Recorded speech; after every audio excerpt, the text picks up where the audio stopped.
Hey guys, I'm out of the country at the moment, but we didn't want to leave you hanging with no clips, so here's just some general insanity of the day. And in that regard, on the issue of gun violence then, there are a number of specific things that have to happen. In terms of, to your question, what our administration has done under President Joe Biden, we have passed smart gun safety legislation for the first time in 30 years that moves the ball forward. But we've got more to do. We have more to do. We should have a national ban on assault weapons. These are weapons of war. They're weapons of war that have no place in the streets of a civil society. We should have red flag laws. We should have background checks. Why should we have background checks? Well, because you might want to know if someone has been found to be a danger to themselves or others before you let them buy a gun. It's just reasonable. And we cannot be seduced into perpetuating this false choice that suggests that you're either in favor of the Second Amendment or you want reasonable gun safety laws. It's a false choice.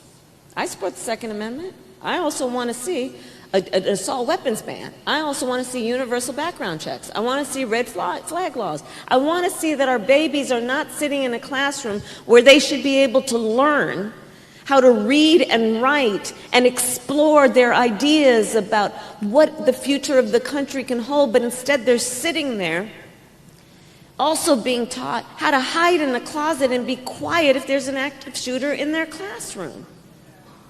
That's what's happening.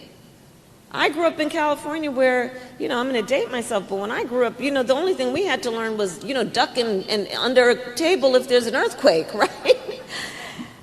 Now our children are literally afraid. I have talked to kids who say, I like this class and I like this, but I don't like going to fifth period. Why don't you like going to fifth period? Because in that classroom there's no closet.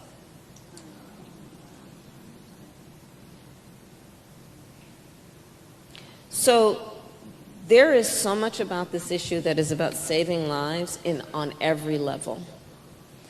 And we need people to have the courage to act. And that is the one thing that is lacking in this United States Congress and in legislatures around the country.